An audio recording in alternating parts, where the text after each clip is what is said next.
Good evening, and welcome to Moriarty News. I'm your reporter, Justin Carmona, coming in on a beautiful Sunday evening. Today, we'll be going over the three government branches: legislative, executive, and judicial. The very first thing you need to realize is that all three branches are of equal power and importance. This is formally named the separation of powers. The separation of powers ensures to the government and the people that there will not be an abuse of power that will control the people in an immoral fashion.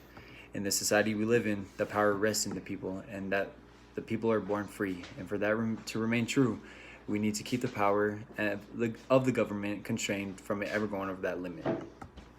To further protect our liberty, the government has a system called checks and balances. This system works by letting the branches of the government have the power to overrule or check other branches so they don't overpower the rest. The Constitution is the direction book for the government.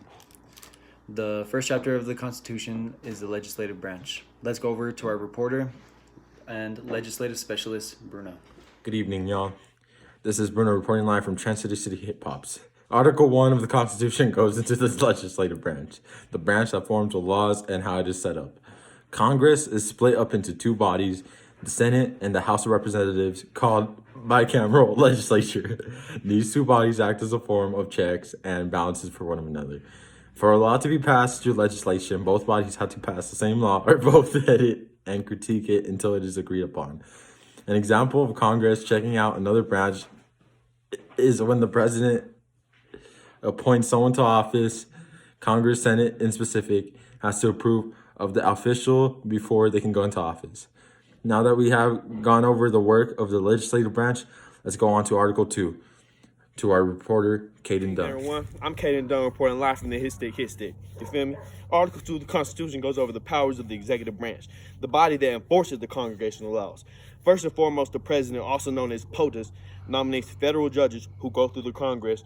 First, of course, who are going to assist in how the law is interpreted. The president, who is the head of the country, makes various other decisions, such as military or federal decisions, with help from Congress. An example of the president utilizing the checks and the balancing system is when Congress writes a legislation and the president can either sign or veto this. Now on to Article 3. Hey, this is Bartholomew reporting live from Transit City Hip Hops. Article 3 of the Constitution goes over the judicial branch and the powers and limitations and the Supreme Court. The article mainly speaks about the members of the branch.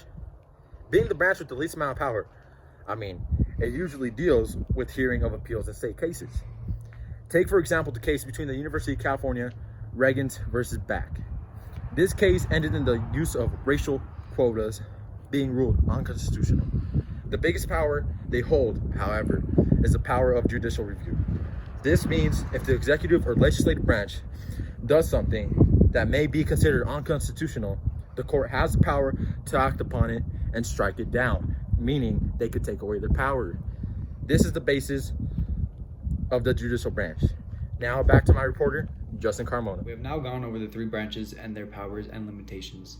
Each branch has their own unique abilities, from overlooking the branches to vetoing a bill, and they all are essentials for our nation's success. Thank you for being here with us, and we hope to see you again the next time we ever decide to report. These have been your reporters, Bruno Garcia, Bartholomew Jenkins, and Caden Get It Done. Have a good rest of your day. Goodbye.